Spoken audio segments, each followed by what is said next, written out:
오늘 하나님의 말씀 요한복음 7장 37절로 39절 말씀, 제목은 생수의 강이 흘러 넘치리 라는 말씀 가지고 함께 은혜를 나누시겠습니다. 세계 유니세프 보고서에 따르면 아프리카 국가 10개국에 2억 명이 식수 및 위생 질병 등 물과 관련된 아주 위험한 처해 있다라고 보고를 했습니다.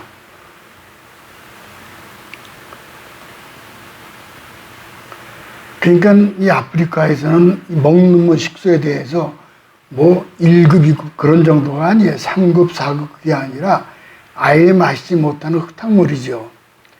에덴 동산 가운데에는 생명의 나무와 선악을 알게 하는 나무가 있고 그곳에 영생하도록 하는 샘물이 솟아나 동상을 적셨다라고 성경은 말씀하고 있습니다. 동산의 샘물을 동서남북으로 흘려보내 4개의 강으로 되어 있죠. 그래서 우리가 잘 아는 데는 4개의 강으로 되어 있는데 그는 비손강, 비손강은 믿음을 얘기하죠. 순수함과 고난을 통해 빚어지는 성도의 영광을 상징하고 그리스도의 신부로 변화되는 여정을 나타냅니다. 기온강은 은혜를 상징하는데 죄로 검게 물든 인간이 하나님의 은혜로 새롭게 변화되는 구속의 흐름을 상징하고 히데겔, 티그리스강은 생명을 상징합니다. 죽음의 땅 위로 흐르는 하나님의 능력으로 새 생명을 회복시키는 구원의 신이다. 또 유프라테스 그 강은 풍성이라는 의미를 상징해 가지고 있는데 인류 문명 속에서도 하나님 뜻과 구속의 계획이 풍성하게 흐르고 있음을 상징합니다. 이것은 단순한 지리적 요소를 넘어 깊은 영적 상징성을 지니고 있습니다. 요한계시록에 보면은 이 강들이 하나님과 어린 양의 보좌로부터 나오는 생명수의 강으로 완성이 됩니다. 생명나무와 치유의 열매를 맺고 이는 에덴에서 시작된 생명의 흐름이 새 예루살렘에서 완성되어 구속의 여정을 보여주는 것입니다. 요한계시록 22장 1절 2절을 가볼까요? 그가 수정같이 맑은 생명수의 강을 내게 보이니 하나님과 및 어린 양의 보좌로부터 나와서 길 가운데로 흐르더라. 강 좌우에 생명나무가 있어 12가지 열매를 맺되 달마다 그 열매를 맺고 그 나무 잎사귀들은 만국을 치료하기 위하여 있더라. 이 장면은 미래뿐만 아니라 지금도 우리 삶 속에서 하나님의 생명과 은혜가 어떻게 흘러들어오는지를 묵상하게 해줍니다. 강릉에 지난번 가뭄이 와서 난리를 쳤죠. 그때 풍성한 낙동강을 바라보면서 우리 낙동강에 살고 있잖아요. 이렇게 이 금곡동 함영동이 부산은 참 다행구나 생각을 했습니다. 정수장은 오염된 물을 정화해서 음용 가능한 수질로 개선하는 시설인데 교회 정수기를 주기율에 따라서 이제 안에 교체를 해서 아주 시원하고 깔끔합니다. 1979년 제가 바레인에서 국제선을 타고 이라크 바그다드를 향해서 나갔습니다. 그때가 1979년이 11.6 때 박정희 대통령이 시해당한 그때였어요. 그때 제가 여기다 검은 리본을 달고 이제 바레인에서 이라크 바그다드로 날아갔죠. 이 그림 보면은 여기 페르시아만이고 여기는 사우디아라비아하고 바레인에서 이제 국제선을 타고 이라크 바그다드로 갔어요. 그리고 거기서 하룻밤 묵은 다음에 여기서 다시 바그다드에서 국내선을 타고 바스라로 갔습니다.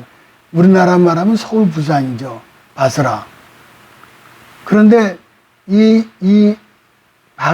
바그다드까지 바스라까지 갔다 오고 가는 왕복선에서 유프라테스 강은 낮게 날아갔어요. 유프라테스 강은 낮게 날아갔습니다. 그래서 그 강을 자세히 볼 수 있었어요. 아주. 이런 모습이에요. 이게 우리나라 낙동하고 비슷하죠? 강을 따라서 야자수가 울창하게 자라고 마을이 형성되고 생명의 젖줄로 살아 숨쉬고 있는 것을 보았습니다. 본문은 주님께서 나를 믿는 자에게 성경의 이름과 같이 그 배에서 생수의 강이 흘러나오리라. 여기서 생수라는 말은 생명이 있는 물이라는 뜻으로서 그 물을 마시는 자들이 생명을 얻게 된다는 거예요. 배라는 말은 인간의 가장 깊은 내면의 심령으로 해석이 됩니다. 예수 믿는 사람은 그 영혼 깊은 곳에 생명의 물이 강이 되어서 흘러가 나오게 된다는 거예요. 이스라엘 팔레스틴은 1년에 겨우 2번 아주 조금 옵니다. 비가. 이런 분위기 가운데 초막절, 장막절에 예수님께서 성전에서 하신 말씀이에요. 오늘 본문이. 초막절은 이스라엘 3대 절기 중 하나로 이스라엘의 광야 생활을 기념하는 절기지요. 그래서 이게 모든 가족들이 밖에다 텐트를 치고 야영을 하면서 광야 생활을 체험합니다. 특히 마지막 날 큰 날은 제사장이 매일 백성들을 인솔해서 실로암 연못으로 나갑니다. 거기서 실로암 연못 지금도 이렇게 생겼어요. 실로암 연못. 그래서 거기서 금항아리에 물을 떠가지고 그리고 제단에 쏟아부는 의식을 거행하는데 광야 생활 가운데 조상들에게 반석을 깨뜨려 물을 주신 하나님께 찬양 드리는 거죠.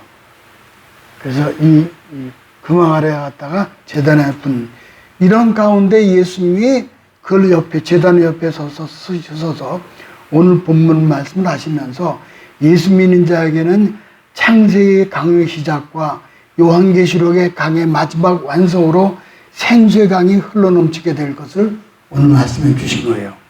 첫째는 누구든지 목마른 자들은 예수님께 나가야 합니다. 37절을 가볼까요? 누구든지 목마르거든 내게로 와서 마시라. 인간은 누구나 본능에 있어 채워지지 않는 갈증 속에 살고 있습니다. 육신의 갈증도 심각하지만 영적인 갈증은 더 심각하죠. 육신은 겉으로 보이고 감각으로 느끼지만 영혼은 잘 보이지 않고 느끼지도 힘듭니다. 그러다 보니까 육신의 갈증과 혼동하고 육신적으로 접근을 해요. 결국 인간은 누구나 영적인 갈증을 채우지 못하고 계속 헤매게 되는 거죠. 영적인 갈증을 모르는 채 자꾸 육적인 것으로 채우려 했던 인물이 바로 솔로몬 왕이죠. 다윗 왕의 아들로 태어나서 왕 중에서도 가장 화려한 왕이 되었죠. 세상의 육신적인 것, 물질적인 것을 최고로 소유하고 경험해 본 사람이에요. 비유로 말하면 사관왕이죠. 재물, 권세, 명예, 쾌락, 세상 모든 분야의 최고였어요. 갖고 싶은 거 다 가져오고 해보고 싶은 거 다 해본 사람이에요. 그런 인생이 어디 쉽습니까? 그런데 전도서에 뭐라고 고백합니까? 1장 2절에 본인이 그랬어요. 전도자가 이르되 헛되고 헛되니 이 모든 것이 헛되도다. 보세요. 얼마나 헛되요. 해골만 남는 헛된 것. 하나님은 떠난 자의 헛됨이 결론이에요. 한마디로 참 만족이 없었다는 거죠. 솔로몬은 1장 8절에 보니까는 또 이렇게 고백하죠. 전도서 1장 8절에 보면은 모든 만물이 피곤하다는 것을 사람이 말로 다 말할 수 없나니 눈은 보아도 족감이 없고 귀는 들어도 가득 차지 아니하도다. 세상에 좋다고 하는 것 무엇이든지 거침없이 다 해보았지만은 허망하다는 거예요. 전도서 5장 10절에 모든 소유는 헛되다라고 또 고백하죠. 전도서 5장 10절이에요. 은을 사랑하는 자는 은으로 만족하지 못하고 풍요를 사랑하는 자는 소득으로 만족하지 아니하나니 이것도 헛되다. 그 정도로 인생은 소유하고 누리고 만족할 것 같은데 과연 그럴까 하는 의아할지 모르지만 모든 것을 경험한 후 토해낸 진솔한 고백이에요. 인류 역사상 최고의 부자로 알려진 분이 록펠러죠. 록펠러. 이분이죠. 록펠러. 숫자상으로는 현대 빌 게이츠가 더 큰 부자지만은 화폐 가치를 따져보면은 그 록펠러가 더 부자라고 그래요. 기자가 그와 인터뷰를 하다가 불쑥 이런 질문을 던졌습니다. 회장님, 많은 재산을 갖고 계신데 만족하십니까? 그자 록펠러가 빙그레 웃으면서 이렇게 대답을 했어요. 아니요, 조금만 더 있으면 좋겠어요. 그는 신실한 거듭난 그리스도인으로서 육신적인 것을 아무리 많이 소유해도 영적인 것을 놓치면 이런 갈증이 있다는 뜻으로 그렇게 말한 겁니다. 탈무드에 보면은 세상 모든 소유가 마치 바닷물 같다는 거예요. 바닷물과 같다. 바닷물은 소금물 마시면 마실수록 목이 더 마르죠. 세상 사람들은 소유가 많아지면 마음의 만족과 기쁨이 있을 줄 아는데 사실은 그렇지 않습니다. 잘못하면 도리어 불만이 커집니다. 세상의 소유는 우리 인간의 육신을 즐겁게 해주고 편리하게 해주기를 하지만 깊은 영혼을 만족시키지 못해요. 세상 것은 당장 만족한 것 가운데 금세 불만스러워져요. 그래서 세상 것을 가리켜 바닷물이라고 비유한 거죠. 많은 사람들이 국민소득이 올라가면 행복이 저절로 굴러 들어올 줄 생각하는데 그 착각입니다.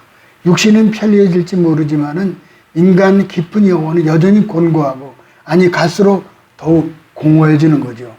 마침내 큰 고통 가운데 멸망하고 말아요. 아모스는 이런 현상을 이렇게 선언합니다. 아모스 8장 11절을 가볼까요? 주 여호와의 말씀이니라. 보라, 날이 이를지라 내가 기근을 땅에 보내느니 양식이 없어 주림이 아니며 물이 없어 가람이 아니요 여호와의 말씀을 듣지 못한 기갈이라. 하나님 말씀을 듣지 못한 기갈이에요. 하나님 앞에 나오기까지 인간의 영혼은 절대로 만족할 수 없어요. 하나님께 주시는 신령한 물을 마시기 전까지는 영적인 갈증을 해결할 길이 없어요. 다윗도 그런 사실을 절실히 깨닫고 노래했죠. 유대 광야에 쓴 시인데 사울의 핍박을 피해 다니며 얼마나 육신적으로 영적으로 공고했는지 알 수 있죠. 시편 63편 1절이죠. 하나님이여 주는 나의 하나님이시라. 내가 간절히 주를 찾되 물이 없어 마르고 황폐한 땅에서 내 영혼이 주를 갈망하며 내 육체가 주를 앙모하나이다. 요즘 신문이나 방송을 보면은 그리고 주위를 둘러보면 얼마나 화가 나고 한심한지 몰라요. 사람들이 완전히 권력과 돈에 미쳐서 권력과 돈이 무슨 일이든지 다 하고 있어요. 인륜이고 도덕이고 의리고 보이짝처럼 다 버려요. 육신적인 저격에 미친 거예요. 정욕에. 차라리 먹을 게 없어서 굶는 사람이 그러면 동정이라고 하는데 가질 만큼 가진 자는 더 그래요. 영혼이 황폐해졌어요. 그러니까 아무리 가져도 아무리 해봐도 참 만족이 없는 거예요. 이여령 박사님은 아주 우리 기독교인으로서 유명한 분입니다. 평생 우물을 파는 사람이라고 해서 이분이 이여령 박사. 그가 간증한 책을 보면은 자신은 무언가에 대한 갈증이 있었다는 거예요. 그는 자신의 목마름을 이렇게 고백했지요. 명예를 달라고 글을 썼더니 명예가 생겼고 돈을 벌려고 애쓰니까 돈이 생겼다. 또 병 때문에 병원에 다니니까 병이 나았다. 어느 날 너무나 외로워서 극장에 가서 영화를 보고 좋아하는 글을 봐도 채워지지 않는 혼자라는 절대 고독에 괴로웠다. 그런데 어느 순간 그 갈증이 바로 진리에 대한 갈증이요 창조주에 대한 목마름을 깨닫게 됐어요. 그는 수없이 우물을 파며 광야를 통과한 후에 영원히 목마르지 않은 생물인 예수 그리스도를 만나게 된 거죠. 부귀영화 공명을 다 체험해도 채워지지 않던 목마름이 예수 신앙을 통해서 채워진 거예요. 그날 이후 그는 예수님과 대화를 시작했고 영원한 생명을 얻게 된 거죠. 순간적으로 오는 갈증은 생산법으로 해결할 수 있지만 근원적인 목마름은 생수로 해결된 건죠. 예수 그리스도를 통한 신령한 생수가 넘칠 때만이 해결되는 거죠.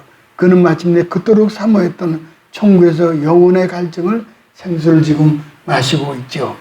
두 번째는 영혼의 갈증을 채울 수 있는 생수의 강이죠.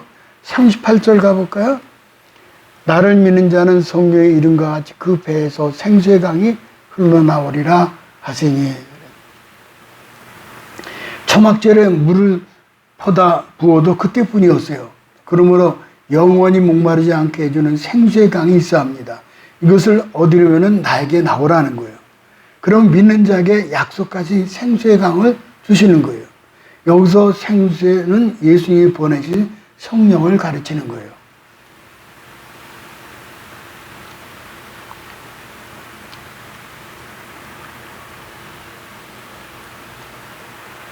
생수의 강은 성령이 주시는 신령한 은혜가 차고도 넘침을 의미하고, 즉 예수님이 영접하면은 성령께서 임재하셔서 심령 가운데, 우리 심령 가운데 흘러넘치고 생수의 강을 생명을 주시는 거예요. 그것이 영혼의 갈증을 채워주고 참 기쁨과 평안임이에요. 이것이 믿는 자의 비밀스러운 체험입니다. 이런 생수는 어디서 오는 겁니까? 천국이죠. 본래 인간은 범죄하기 전에 에덴 동산에 생수가 있었어요. 그래서 에덴 동산에서 풍겨오는 기쁨의 동산이 될 수 있었어요. 근데 안타깝게도 인간이 타락 이후 에덴 동산에 쫓겨났잖아요. 그러니 하나님께서 에덴 동산에 잃어버린 생수, 아니 그보다 더 좋은 천국 생수를 부어주시는 거예요. 그래서 아까 말씀대로 요한계시록 22장에 생수가 있잖아요. 요한계시록 22장 1, 2절에 그가 수정같이 맑은 생명수강을 내게 보이니 하나님과 민 어린 양의 보좌로부터 나와서 길 가운데로 흐르더라. 하나님과 어린 양 예수로부터요. 예수로부터 흘러내리는 생명수강을 이루는데, 그로 인해 하나님 백성들이 완전한 기쁨과 만족을 얻게 돼요. 그보다 더 큰 축복은 없죠. 그래서 이를 가리켜서 지복이라고 부릅니다. 지극한 축복이라는 뜻이에요. 38절에 생수의 강이 흘러나오리라는 말씀은 천국에 있는 그 생수의 강이 이 땅에 믿는 자에게 허락해 주시겠다는 약속이죠. 말하자면은 예수 믿는 자에게는 그 심령 깊은 곳에서부터 펑펑펑 솟구쳐 나오는 거예요. 심령의 사막의 강이 흐르는 거예요. 얼마나 신기한 일입니까? 최근 AF통신은 지구상의 가장 긴 강은 아마존강이라고 확인하고 보도했습니다. 그동안 나일강이나 아마존이냐 논쟁이 있었죠. 그런데 리와 지리학회가 정밀 조사를 해보니까는 아마존강이 나일강보다 391km가 더 길다는 거예요. 그런데 면밀하게 아마존강의 발원지는 페루 아레카파 추케우이사 산기슭의 해발 5,150m에 위치한 아페세타 한 샘물이라는 거예요. 엄청나게 길죠, 이 아마존강이. 아무리 긴 강도 발원지가 있죠. 그 발원지로부터 강이 시작되죠. 우리 심령 속에 흐르는 생수의 강 발원지는 바로 예수 그리스도입니다. 오직 예수로부터 흐르는 강만이 생수의 강이에요. 오직 예수로부터만이 성령이 임하게 되죠. 수돗물이 만들어지는 과정을 보면은 우선 취수원에서 정수장은 물을 끌어오죠. 그리고 정수장에서 정수가 된 후에 그 물이 각 가정으로 배달되죠. 그 과정에 파이프가 있죠. 그 파이프를 통해서 물이 전달됩니다. 우리가 예수 믿으면 그 순간, 예수 믿으면 그 순간 영적인 파이프가 예수 그리스도와 연결됩니다. 그리고 우리 심령에 생수의 강이 흐르기 시작해요. 성령께서 우리 심령 가운데 임하셔서 역사하죠. 생수의 강은 졸졸 흐르는 시냇물과 달라요. 청계천의 시냇물 수준이 아니에요. 수량이 풍부하고 천년 세월이 넘어도 물이 끊이지 않고 흐르고 또 흐르는 한강이나 바로 우리 앞에는 낙동강처럼 천년의 세월도 흐르는 거예요. 그러기 위해서 예수를 믿어도 제대로 믿어야 합니다. 예수를 영접할 뿐만 아니라 내 인생의 주인으로 모시고 살아야 합니다. 늘 동행하면서 모든 것을 의논하고 모든 것을 맡기고 그 뜻을 깨닫고 순종하면은 이 생수의 강이 이 배에서부터 흘러나오게 되죠. 주님은 수가성 여인에게 자신이 주는 생명의 분량은 솟아나는 샘물로 비유했잖아요. 요한복음 4장 14절 가볼까요? 그랬잖아요. 보면은 내가 주는 물을 먹는 자는 영원히 목마르지 아니하리니 내가 주는 물은 그 속에서 영생하도록 솟아나는 샘물이 되리라. 아멘. 이게 수가성 여인과 대화했던 내용이죠. 여러분 이 수가성 여인처럼 다 되시기를 주님의 이름으로 축복합니다. 또 에스겔 47장에 보면은 하늘의 성전이 나와요. 하늘 성전 동쪽 문에부터 샘물이 흘러나옵니다. 그런데 처음에는 발목에 지나다가 다음은 무릎, 다음은 허리, 나중에는 온몸이 잠기도록 많아져요. 샘물이 되고 냇물이 되고 강물이 되고 능히 사람이 건너지 못하는 바다가 돼요. 그리고 그 물이 이르는 곳마다 수많은 생명들이 소생함을 입어요. 이런 그림이에요. 예수님이 우리에게 주시는 생명은 샘물이요 강물이요 바다입니다. 우리가 누리는 생명은 겨우 연명하는 정도가 아닙니다. 차고 넘치는 생명력이에요. 요나가 사흘간 머물렀던 곳이 바로 물고기 깊은 뱃속입니다. 구약 성경에 보게 되면 뱃속은 인간의 깊은 마음을 이해하고 있어요. 그래서 배라는 말은 허트로 돼 있어요.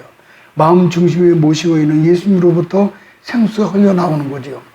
생수의 발원지는 내가 아니라 내 안에 계신 예수 그리스도입니다.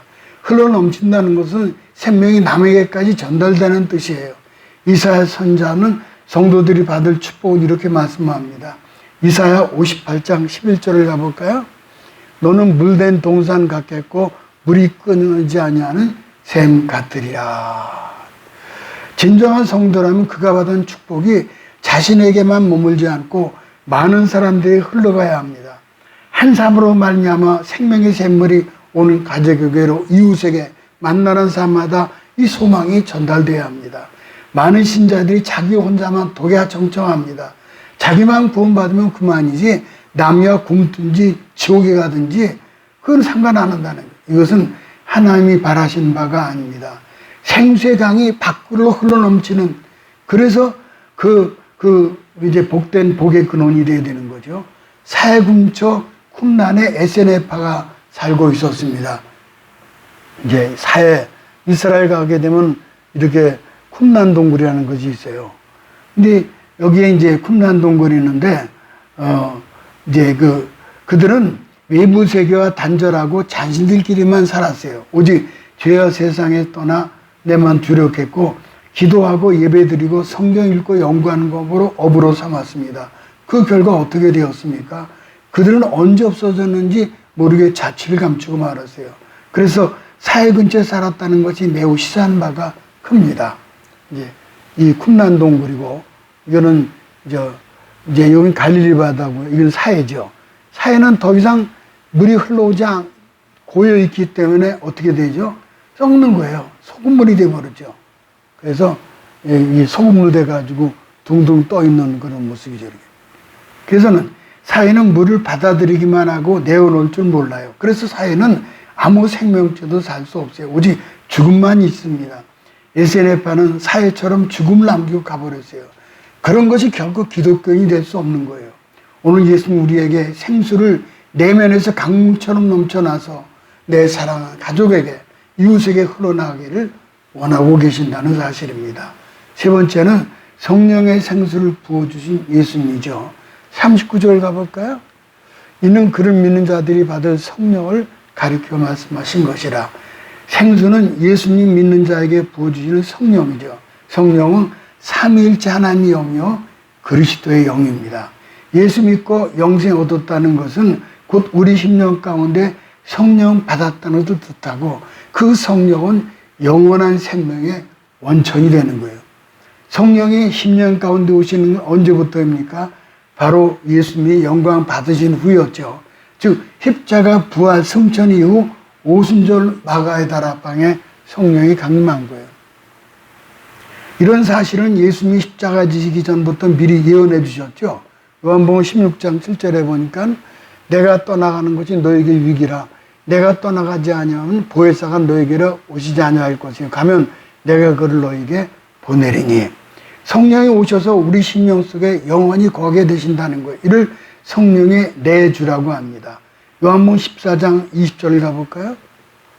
그날에 내가 아버지 안에, 너희가 내 안에, 내가 너희 안에 있는 것을 너희가 알리라.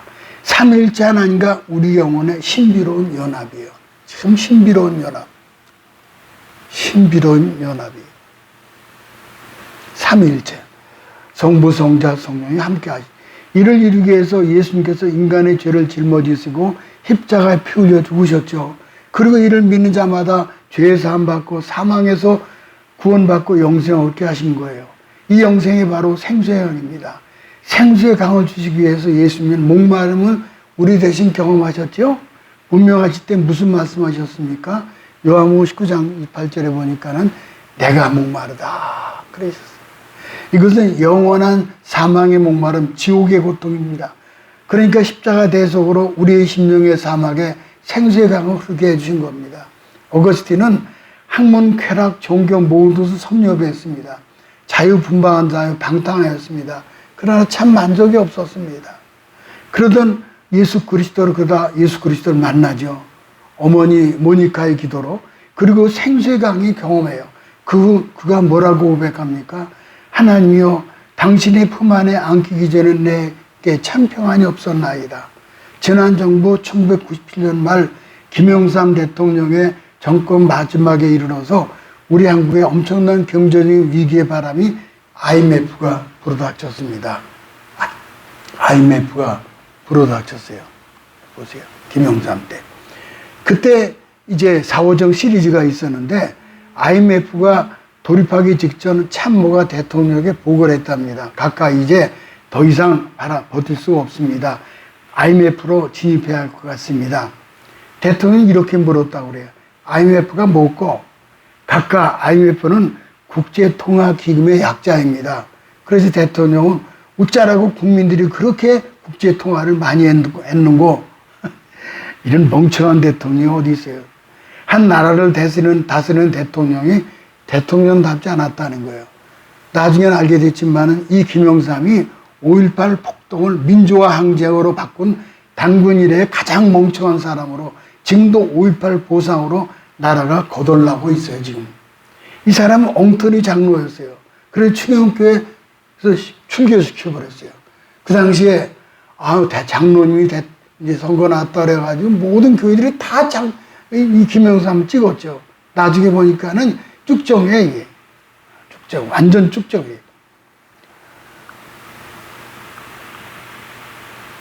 이런 비극이 우리 교회 안에서 일어나고 있어요. 예수님을 믿는 성도가 성도답지 않다는 거죠.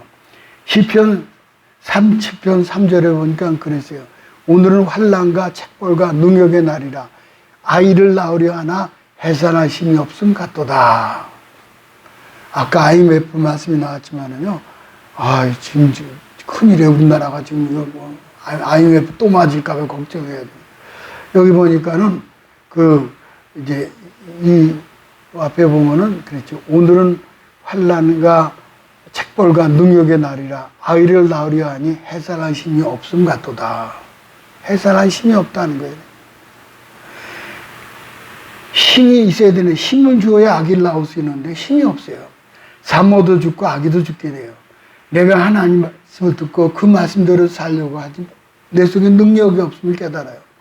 교회에서 찬양 드리고 기도하고 말씀을 들을 때는 앞에 놓이는 태산도 뽑을 것 같고 어떤 경우에는 인낼 것 같고 무슨 있어도 주신 말씀대로 순종할 것 같은데 막상 교회 문 밖에 나가면 내게 힘이 없어요. 능력이 없어요.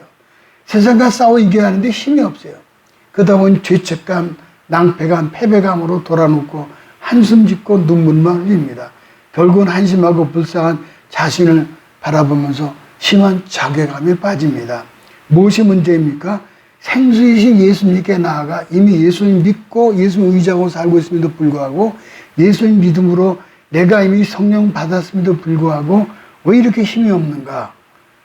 살아갈 능력이 없는가? 무엇이 문제인가? 이것은 1단계에서 멈췄기 때문이에요.